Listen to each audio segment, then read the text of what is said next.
নমস্কার বন্ধুরা, কেডিটি kitchen and ব্লগে তোমাদেরকে অনেক অনেক স্বাগত এবং অনেক অনেক ভালোবাসা জানিয়ে আমি আমার ভিডিওটা শুরু করব। আশা করি তোমাদের ভালোই লাগবে। আজকে আমি দেখো এখানে 4 পিস কাতলা মাছ ধুয়ে নুন হলুদ মাখিয়ে ম্যারিনেট করে রেখেছি। আর দেখো এদিকে 6টা পটল আমি অল্প অল্প খোসা রেখে এইভাবে আধখানা করে কেটে নিয়েছি। আর একটা আলু ওইভাবে আমি কেটেছি। আলু পটল দিয়ে কাতলা মাছের একটা ঝোলের রেসিপি আমি শেয়ার করব। দেখো আমি প্রথমে গ্যাসটা অন করে দিলাম, একটা প্যান আমি বসিয়ে দিলাম।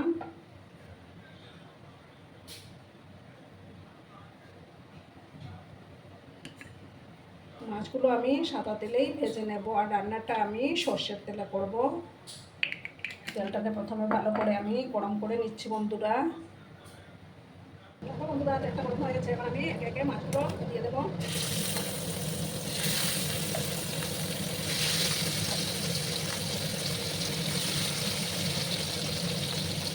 সমস্ত মাছগুলো আমি দিয়ে দিলাম।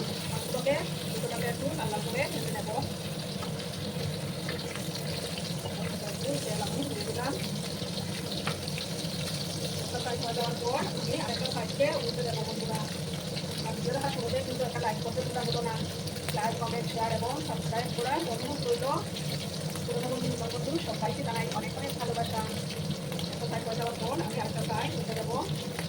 ওটা কিন্তু আমরা ভিডিওটা একদম স্কিপ করো না, সম্পূর্ণ দেখার অনুরোধ রইল।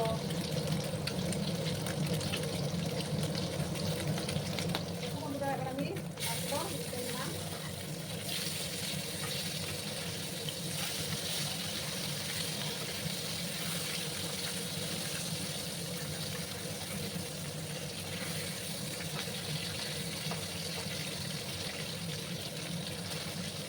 ওই শাকটা উপর শাকটাকে আমি একটু লাল করে ভেজে তারপর আমি মাছগুলো তুলে নেবো বন্ধুরা।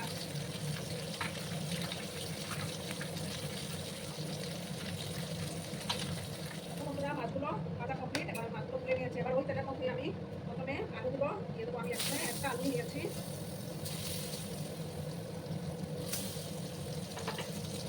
সামান্য একটু হলুদের গুঁড়ো, পরে আবার আমি হলুদ ইউজ করবো। মতো লবণ আমি অ্যাড করে দিলাম।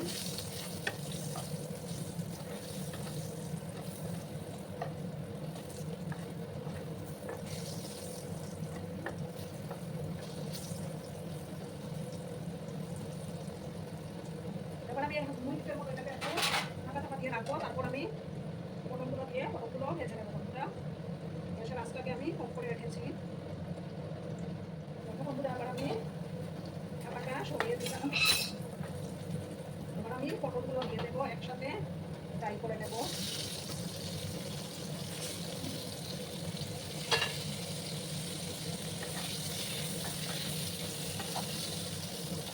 লাল লাল করে কিন্তু পটল আলুগুলোকে ভেজে নিতে হবে। দিলাম লবণও আমি অ্যাড করে দিলাম।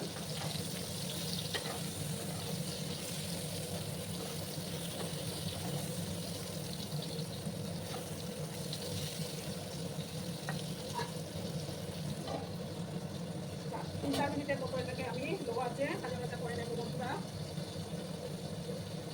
আমি মশলাটা সরিয়ে দিলাম। আমি আলুগুলো তুলে নিয়েছি। এবার আমি পটলগুলো তুলে নেবো। আর বেশি ভাজার দরকার নেই। এর মধ্যে আমি পটলগুলো তুলে নিলাম। এবার আমি কিন্তু সর্ষের তেল দেবো।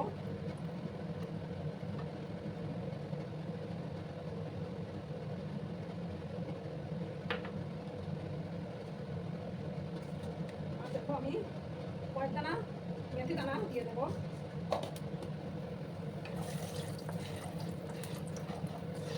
তোমরা চাইলে জিরা ফোড়ন দিতে পারো। তারপর দেখো একটা টমেটো আমি দিয়ে দিলাম।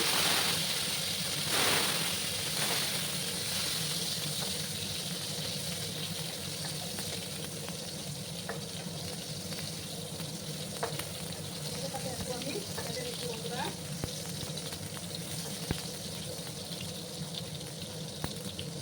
আর এদিকে আমি দেখো এক টুকরো আদা, তারপর 4-5টা কাঁচা লঙ্কা আর হলো কয়েকটা ধনে পাতা আর ধনে পাতার ডাটা আমি আর পেঁয়াজ দুটো কেটে নিয়েছি। সেগুলো এবার আমি দিয়ে দিলাম। হালকা সুন্দর ভাবে কিন্তু কষিয়ে নিতে হবে। ধনে পাতা বাটাটা দিলে না টেস্টটা ভালো আসে। ভালো করে আমি কষিয়ে নেব।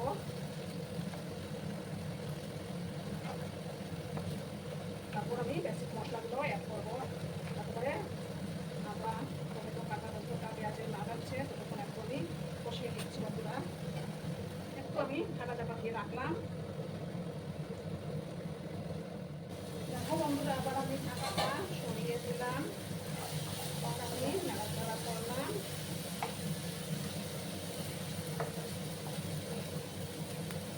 এবার আমি একে একে মশলাগুলো অ্যাড করে দিচ্ছি বন্ধুরা।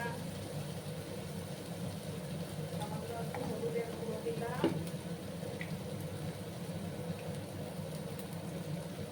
দেখো 1 চামচ জিরে গুঁড়ো, 1 চামচ ধনের গুঁড়ো দেবো। তারপর আমি দেবো 1 চামচ কাশ্মীরি লঙ্কার গুঁড়ো। এটা ঝাল হবে না, জাস্ট কালারটা সুন্দর আসবে। সামান্য একটু জল আমি অ্যাড করে দিচ্ছি, গরম জল, যাতে করে মশলাটা না পুড়ে যায়। দিয়ে কিন্তু ভালো করে কষিয়ে নিতে হবে।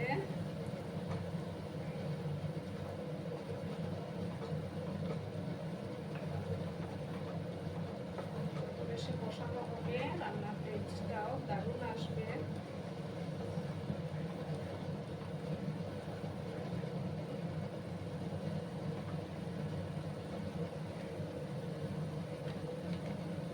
দেখো সামান্য একটু চিনি আমি অ্যাড করলাম, যেহেতু টমেটো দিয়েছি সাথে ব্যালেন্সটা ঠিক থাকবে।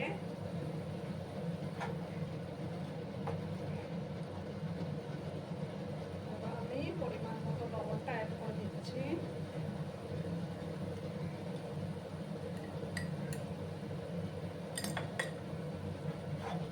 ভালো করে আমি মশলাটাকে যতক্ষণ না তেল ছেড়ে আসছে ততক্ষণ আমি কষিয়ে নেব। একটু সময় নিয়ে কিন্তু এই কষানোর কাজটা করে নিতে হবে।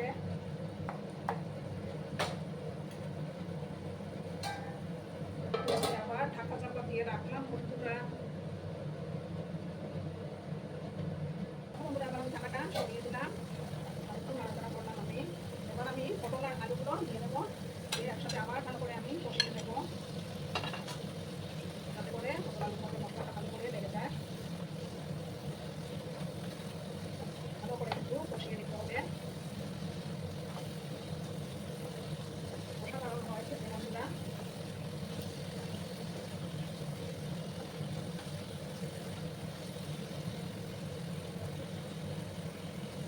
এবার দেখো একটা কাঁচা লঙ্কা দিয়ে দিলাম আবার। আমি মিশার মধ্যে রেখেছিলাম, মিশার দিয়ে সামান্য ধরা মিক্স করে দিচ্ছি।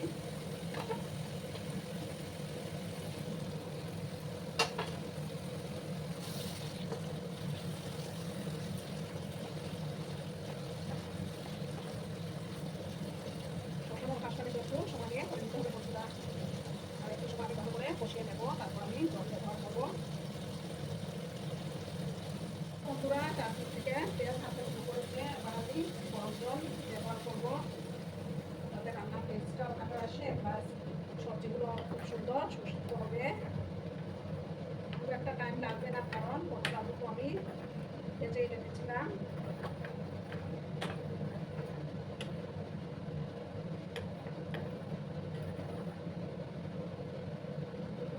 হাতে জাস্ট ফাটাফাটি লাগবে বন্ধুরা। আর একটু জল আমি অ্যাড করে দিলাম।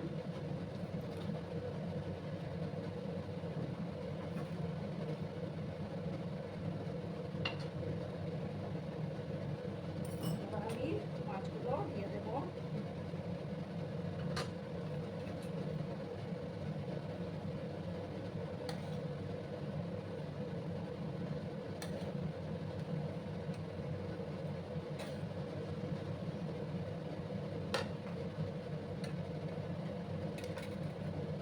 গ্যাসের আঁচটাকে মিডিয়ামে করে দেবো, দিয়ে 5 থেকে 6 মিনিটের মতো এটাকে রান্না হতে দেবো, তাহলেই তৈরি হয়ে যাবে বন্ধুরা। এবার আমি ঢাকাটা সরিয়ে দিলাম। দেখো তরকারির কালারটা কত সুন্দর হয়েছে না বন্ধুরা। আর দেখো সবজিগুলো খুব সুন্দর সুসিদ্ধ হয়ে গেছে। দেখো একটা আলুকে আমি একটু ভেঙে দিলাম। এবার আমি এটার মধ্যে সামান্য একটু দেখো শাহি গরম মশলার গুঁড়ো আমি দিয়ে দেব। তোমরা চাইলে বেটেও দিতে পারো, তাতে টেস্টটা খুব একটা ভালো আসে। দেখো ভালো করে আমি আবার মিক্স করলাম। দুপুরের খাবারটা কিন্তু একদম জমে যাবে বন্ধুরা। এবার আমি গ্যাসটা অফ করে দিলাম। অফ করে আমি কিছুক্ষণ স্ট্যান্ডিং টাইমে রাখবো, তারপর সার্ভ করে তোমাদেরকে দেখাচ্ছি বন্ধুরা। দেখো বন্ধুরা, আমি সার্ভ করে দিয়েছি। কেমন হয়েছে অবশ্যই কমেন্ট করে বলো। কিন্তু তোমরা তোমাদের এই সুন্দর সুন্দর কমেন্টগুলো পড়তে আমার কিন্তু খুবই ভালো লাগে। আর এতক্ষণ ধরে আমার ভিডিওটার সাথে পাশে থেকে আমাকে এতটা ভালোবাসা দেওয়ার জন্য তোমাদেরকে আবারও জানাই অনেক অনেক ভালোবাসা এবং অনেক অনেক ধন্যবাদ। ততক্ষণে তোমরা সবাই খুব ভালো থেকো, সুস্থ থেকো, আনন্দে থেকো। আর আমার ভিডিওটার কোনো অংশেও যদি তোমাদের একটুকু ভালো লাগে তাহলে অবশ্যই তোমাদের পরিবার পরিজনদের মাঝে শেয়ার করে দেওয়ার অনুরোধ রইল। ততক্ষণে খুব ভালো থেকো। ধন্যবাদ।